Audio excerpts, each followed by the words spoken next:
Gap 2 years, GPA 2.6, COA $23,000 per year, and a visa approved status for fall 2023. मैले चाहिँ यो स्टुडेन्टको profile एकदमै याद नै छ किनभने she was so demotivated by internet's opinion or people around her जसले उसलाई मात्र भनिरहेको थियो कि तिम्रो त एकदमै लो GPA छ, तिमी किन टाइम वेस्ट गरेर और किन पैसा वेस्ट गरेर US को भिजा माथि और एप्लिकेसन माथि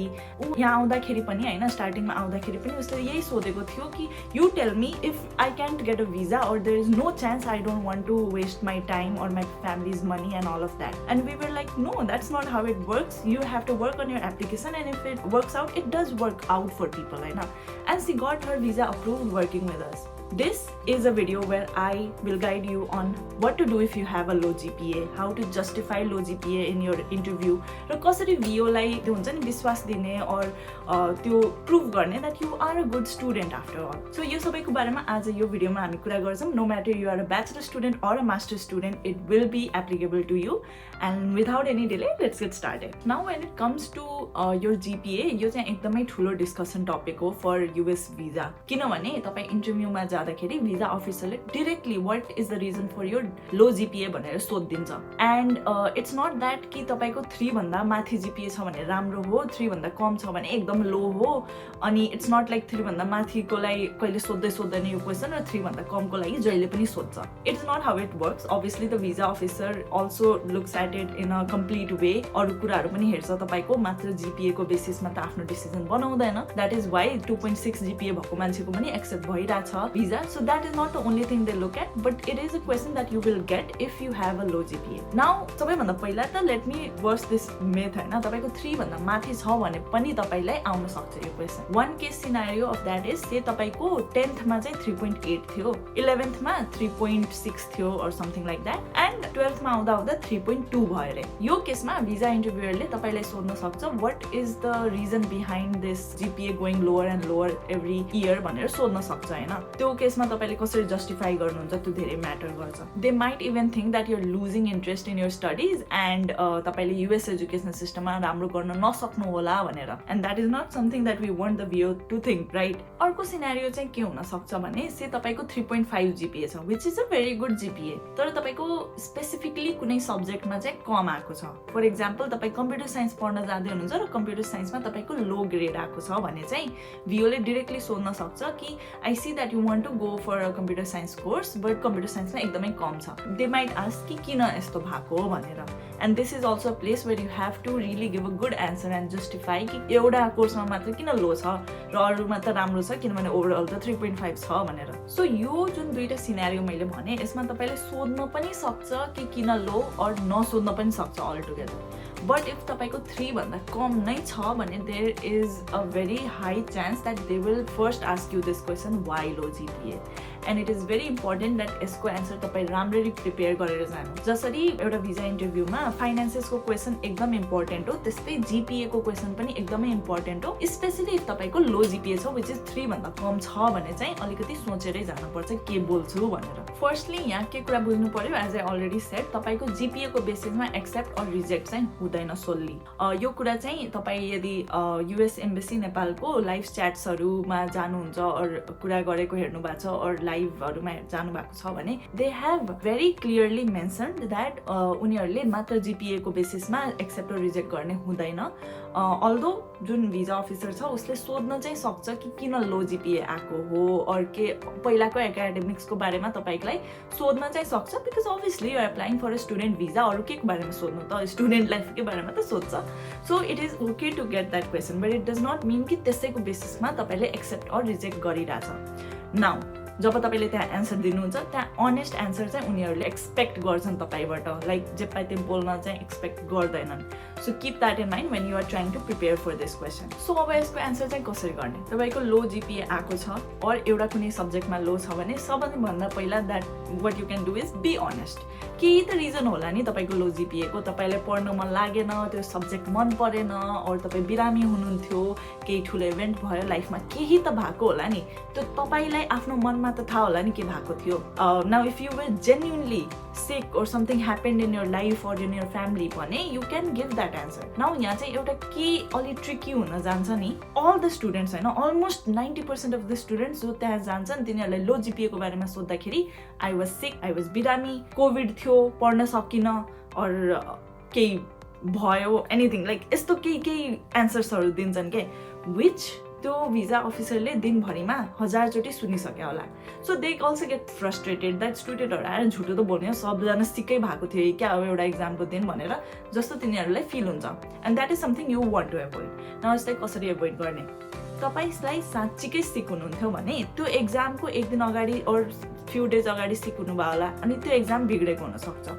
सबै सब्जेक्ट त नबिग्रे होला नि त. So you should have this clearly on your mark sheet that मेरो अरूमा त राम्रो थियो, यो एक दिन चाहिँ म बिरामी थिएँ और केही भएको थियो and I could not concentrate and यो वाला एक्जाम मेरो बिग्रियो. Again, one more thing to note over here is that 11th grade मा फिजिक्समा तपाईको लो आएको छ, 12th grade को फिजिक्समा पनि लो आएको छ, and you say that you were sick भने obviously they are not dumb to see that यसमा लो नै रहेछ तिम्रो पहिला पनि, so they will not believe you. आफै पनि सोच्दाखेरि अलि सोचेर हेर्नु कि एक्ज्याक्टली के साँच्ची बोल्दाखेरि हुन्छ कि सिक भनेर हुन्छ के हुन्छ हैन. सिक हुनुहुन्थेन र जेपाइटी गरे त्यहाँ म बिरामी थिएँ त्यही भएर लो आएको भन्ने र तपाईको एक्सेप्ट हुन्छ सोचिराख्नु भएको छ भने त्यो अलि हुँदैन. अलिकति अनेस्ट चाहिँ त्यहाँ हुनु पर्यो एक्ज्याक्टली जे भएको थियो. अर्को धेरै युज हुने एक्सक्युज भनेको मेरो घरमा कसैको डेथ भएको थियो अनि त्यही भएर यो बिग्रियो ब्ला ब्ला ब्ला, त्यो पनि एकदमै धेरै चल्छ हैन. नाउ अभियसली हुन सक्छ,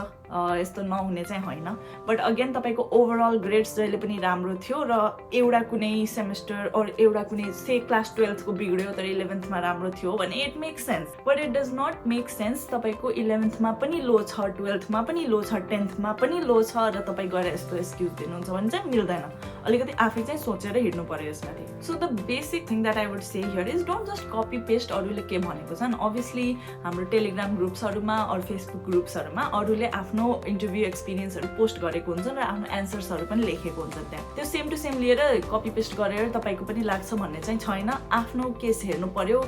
लो जीपीए तपाईको छ भने कहीं त राम्रो पनि होला, जुन कोर्स गर्न गइराख्नु भएको छ त्यो कोर्समा मेबी राम्रो आएको थियो होला, or there must be some good reason to help you justify that you are a good student, and that is what you need to figure out about your own entire academics अहिलेसम्मको, and figure out कि के भन्दाखेरि मेरो आफ्नोतिर मलाई चाहिँ फाइदा हुन्छ भनेर. नाउ लेट्स से अब अर्को सिनारियो के हुन सक्छ कि 11 12 दुईटैमा बिग्रियो रे, तपाईले पढ्न मन लागेको थिएन or whatever reason दुईटैमा बिग्रेको छ and there is no good reason that you can think about. त्यो केसमा चाहिँ के गर्ने हैन, त्यो केसमा just be honest, go and say that तपाईलाई पढ्नै मन लागेन 11 12 मा, that is why you have a low GPA. तर यति मात्र भनेर छोड्दिनु भयो भने त रिजेक्ट गरिदिन्छ तपाईले, because they will think this is not a good student, why should I send this student to USA. So what do you do in that case? त्यो केसमा चाहिँ तपाईले केही प्रुभ गर्नु पर्यो के, देखाउनु पर्यो that मलाई पढ्न मन थिएन 11 12 मा, but then I realized my weaknesses, I realized that this is not how it's gonna work, and then I worked towards progressing and became more aware to study and do all of these things. यसको लागि तपाई के गर्न सक्नुहुन्छ, SAT दिन सक्नुहुन्छ र SAT मा तपाई देखाउन सक्नुहुन्छ मैले डिसेन्ट स्कोर गरे, मैले मेहनत गरे,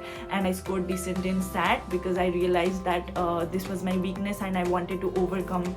it भनेर. और तपाई जुन कोर्स गर्न जाँदै हुनुहुन्छ त्यो कोर्समा के सर्टिफिकेसन गरेको और के कोर्स गरेको त्यो देखाउन सक्नुहुन्छ, और तपाई यो पनि देखाउन सक्नुहुन्छ that तपाईले के जब पायो, इन्टर्नशिप पायो, त्यो सब के गर्नु भयो भने त्यो पनि देखाउन सक्नुहुन्छ that you realized that you didn't like studying in 11 12th but you wanted to figure out what you want to pursue, so you went for a job and then तपाईले यो गर्नुभयो and from there you realized this is what you want to do in life and then you wanted to continue your education in that भनेर. So त्यसरी मिलाउनु चाहिँ पर्यो हैन. If तपाईले 11 12th बिगार्नु भएको छ र त्यसपछि न SAT दिनु भएको छ, न केही कोर्स गर्नु भएको छ, केही गर्न पनि ट्राई गर्नु भएको छैन आफ्नो प्रोफाइललाई बेटर पार्न भने it shows the visa interviewer that you are not interested in studying and you just want to go to USA, and that is not going to work in your favor. So केही त केही गर्नु पर्यो if तपाईको लो GPA छ भने मेहनत त गर्नै पर्यो त्यही हो के हाम्रो प्यारेन्ट्सहरू अर पहिला पहिला मान्छेहरूले भन्थे नि कि कहिले न कहिले त हार्डवर्क गर्नै पर्छ त्यो आज गर या भोलि गर कि त तपाईँ 11-12 मै राम्रो गरेर राम्रो स्कोर गरिसके भए त यो प्रब्लमै हुन्थेन त्यो गर्नु भएको छैन भने त अब मेहनत गरेर स्याट दिएर जसरी होस् त्यो गर्नै पर्छ सो इफ तपाईको लो जीपीए छ भने सबैभन्दा ठुलो I would tell you to take the SAT एक्जाममा राम्रो चाहिँ स्कोर गर्नुभयो भने it will be really be helpful in your case now another way to tackle the low GPA question is that say तपाईँ कुनै स्पेसिफिक सब्जेक्टमा राम्रो गर्नुभएको छ र एक्जाममा इट क्यान बी इङ्ग्लिस रे and you are going for a creative writing course होइन र इङ्ग्लिसमा तपाईँको राम्रो आएको छ so you can tail the visa officer that you were really interested in this subject and this you put in all your focus towards that subject and doing things around that and later on you chose the career also related to that subject only but त्यहाँ तपाईले यो पनि भन्नु पर्छ that you realize that जहिले पनि मलाई चाहिएकै कुरा हुँदैन मलाई कहिलेकाहीँ I have to eat the frog before I eat the cake पनि हुन्छ कहिलेकाहीँ so you have to explain it in a way where you where you accept your weakness but also show your strengths त्यो हुन्छ नि एउटा राम्ररी त्यहाँ भन्न चाहिँ सक्नु पर्यो that तपाईले यो वाला कोर्स मन पर्थ्यो त्यसमा फोकस गर्नुभयो and that is what you are trying to do now भनेर so again visa interview is somewhere where you have to really play with your words तपाई कसरी एक्सप्लेन गर्नुहुन्छ नि थिंग्सहरुलाई त्यो धेरै म्याटर गर्छ एउटा शब्द पनि यताउति तपाईको पुरै इन्टरभ्यु बिग्रिन सकिन्छ that is why we always suggest that you practice as much as you can before you go for that interview and if you need help in the practice we do offer classes so त्यो पनि तपाई check out गर्न सक्नुहुन्छ FutureReadyNP.com मा गएर but yeah यो practice चाहिँ गरेर जानु होला हामीसँग होस् या आफ्नो दाइ दिदीसँग होस् घरमा कसैसँग होस् जसरी पनि होस् गरेर चाहिँ जानु नै होला now again say you are good at something say you are good in कोडिङमा राम्रो हुनुहुन्छ भने से तपाईले कुनै वेबसाइट बनाउनु भएको छ अर कुनै बुट क्याम्प गर्नु भएको छ नेपालमा अर कुनै कम्पनीसँग काम गर्नु भएको छ त्यो सबै यस्तो खालको केही गर्नु भएको छ भने please don't shy away tell those things there in the visa interview जब यो लो जीपीए को क्वेसन आउँछ अभियसली तपाईँ कम्प्युटर साइन्समा धेरै इन्ट्रेस्टेड मान्छे हो भने तपाईँको कम्प्युटर साइन्समा त राम्रो जीपीए आएको होला नि